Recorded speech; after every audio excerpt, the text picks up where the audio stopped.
चित्तौड़गढ़ जिले के निम्बाहेड़ा उपखंड में लगातार बढ़ती मौतों को लेकर उपखंड प्रशासन जिला कलेक्टर ताराचंद मीणा के आदेश पर ग्राम पंचायत स्तर पर मांग के अनुसार कोविड केयर सेंटर बनाए गए हैं। ग्रामीणों में जागरूकता के मद्देनजर विकास अधिकारी कैलाश चंद्र बसेर, खंड चिकित्सा अधिकारी डॉक्टर सुनील तेली, मुख्य ब्लॉक शिक्षा अधिकारी डॉक्टर रविंद्र उपाध्याय द्वारा संक्रमित क्षेत्रों में घर घर जाकर लोगों को समझाया जा रहा है कि सर्दी, जुकाम और बुखार, सूखी खांसी जैसे कोई लक्षण होने पर तुरंत चिकित्सक को दिखाएं और उपचार लेवे।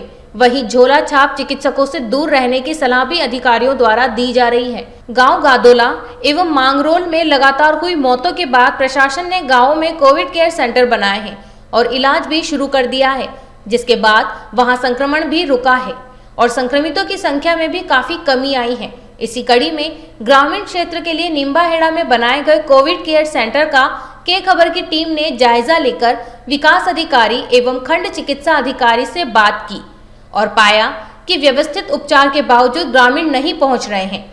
निम्बाहेड़ा उपखंड में ग्रामीण क्षेत्र में हम लगातार नज़र बनाए हुए हैं 37 ग्राम पंचायतों पर और घर घर जाकर के हमने दवाई का वितरण पिछले 10 दिन से हम कर रहे हैं।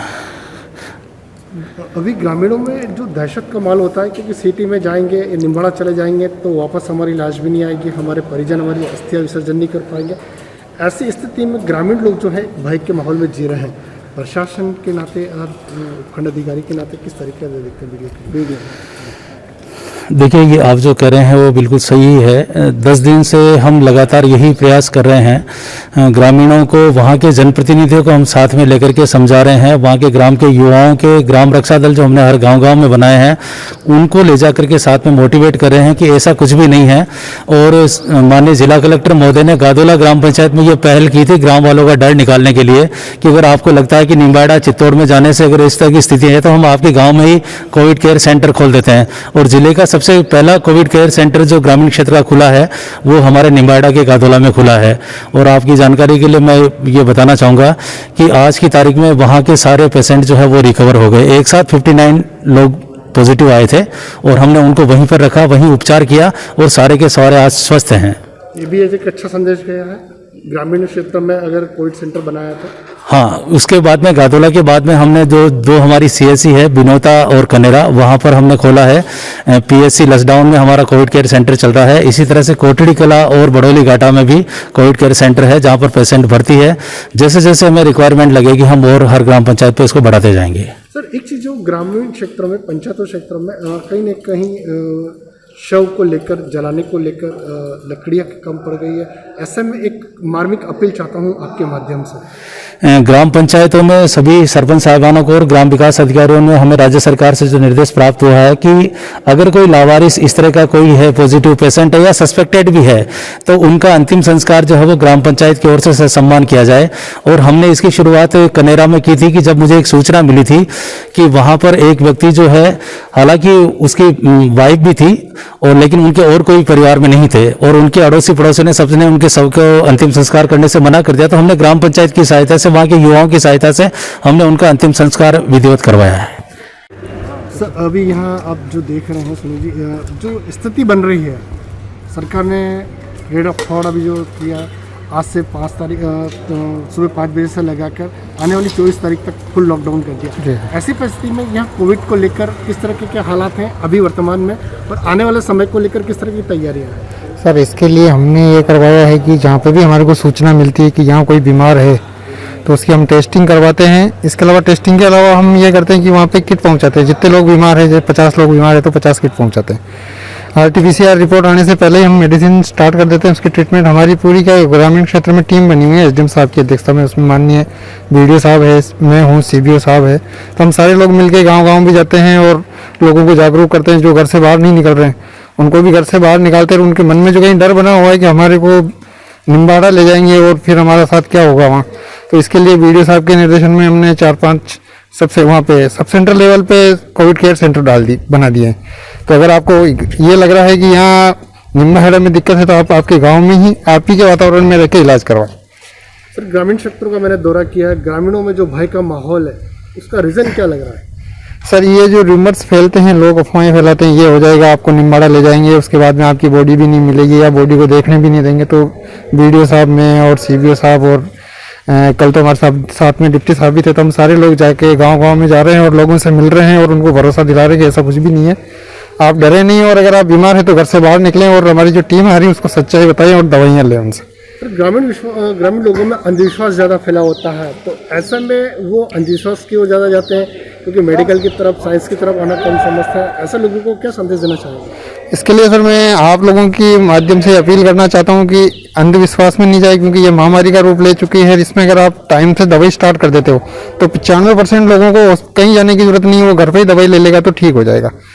बच्चे 5%, उसमें से 2% लोग अगर हॉस्पिटल में से दवाई लेके जाए, डॉक्टर को रेगुलर चेकअप कराते रहे तो वो ठीक हो जाए, और 2 से 2.5% लोगों को हॉस्पिटल में एडमिट करने की जरूरत पड़ती है। तो अगर ये मैसेज जाए सभी लोगों के पास, हम हमारी तरफ से प्रयास कर रहे हैं, मीडिया के साथ ही आप लोगों से भी हम यही अपील कर रहे हैं कि लोगों में जागरूकता के लिए आप भी यूँ करें कि मतलब डरने की कोई बात नहीं, बाहर आए घर से और दवाई लें। वहीं दोनों अधिकारियों ने हमारे माध्यम से जनता से अपील की है कि डरे नहीं, अपनी जांच करवाएं। वहीं वरिष्ठ पत्रकार एस.एस. अग्रवाल ने अपने विचारों से के खबर को अवगत कराया और अपील की है कि आम जनता को सरकार की गाइडलाइन का पालन करना है और अपने आसपास रह रहे व्यक्तियों को भी नियमों का पालन करवाना है। इसी से कोरोना की चेन टूटेगी और कोरोना हारेगा, वरना सरकार की गाइडलाइन का पालन नहीं करने से कोई उचित नहीं होगा। हमें जागरूक होकर नियमों का पालन करना होगा, तभी निम्बाहेड़ा सुरक्षित रहेगा। ये है निम्बाड़ा का मंडी चौराहा, या एक कहूँ कि पूर्व राष्ट्रपति भैरव सिंह जी शेखावत सर्कल, क्योंकि इस शेखावत सर्कल के नाम से भी इस मंडी चौराहे को भी जाना जाता है। मेरे साथ में यहाँ पर मेरे वरिष्ठ पत्रकार अग्रवाल जी भी मौजूद है। अग्रवाल साहब, क्या लग रहा है यहाँ के जो हालात है, इसको छोड़ दीजिए, इसका क्या लग रहा है, हालात को लेकर किस तरीके की कंडीशन लग रही है? क्योंकि निम्बाड़ा जो एक हृदय स्थल कहते थे, यहाँ बॉर्डर मध्य प्रदेश और दोनों जिलों का या दोनों राज्यों का एक आपस में संगम होता था, आज वो संगम कहीं ना कहीं दूर होता हुआ दिखाई दे रहा है इस कोरोना काल को देखते हुए। ऐसा है, कोरोना में प्रशासन अपना काम कर रहा है, बहुत अच्छा कर रहा है, पब्लिक भी सहयोग कर रही है, लेकिन कुछ आदमी जो बिना काम के और फालतू घूमते फिर रहे हैं, प्रशासन पर सख्ती भी करे तो उनको लिए ये भी एक प्रॉब्लम है।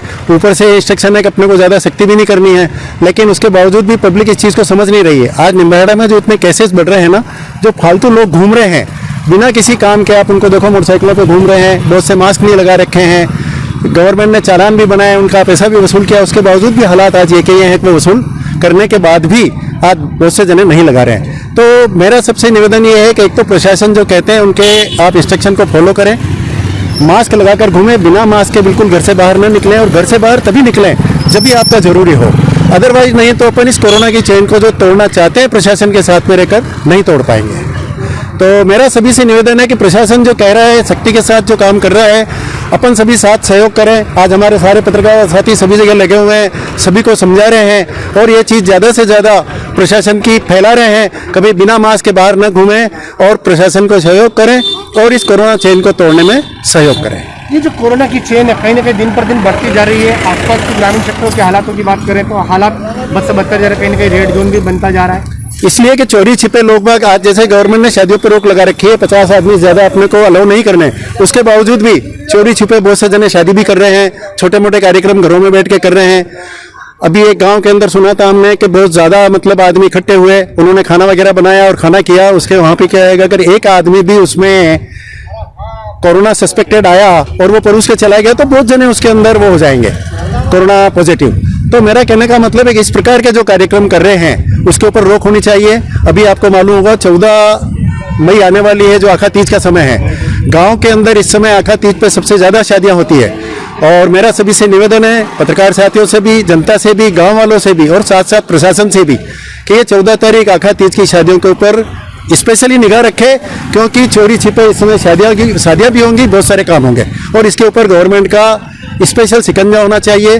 गांव के जो पंच हैं, सरपंच हैं, वहाँ के जो अथॉरिटीज़ हैं, इनके पास टीचर्स हैं, उन सबको बोले कि इस काम में सहयोग करें, ताकि आखा तीज के ऊपर जो बिना मुहूर्त की जो शादियाँ होती है और छोटे छोटे बच्चों की जो शादियाँ हो जाती है उनके ऊपर रोक लगाई जा सके और ये कोरोना फैलने में अपने को सहयोग कर सके।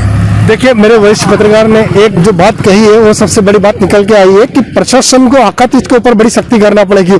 उसका रीजन है कि आकातीज पे जो शादियों का सीजन है, अगर कार्रवाई करनी है तो सबसे पहले उन हलवाइयों पर कार्रवाई करे, क्योंकि अगर शादी के अंदर हलवाई नहीं होगा तो काम कौन करेगा, खाना कौन बनाएगा।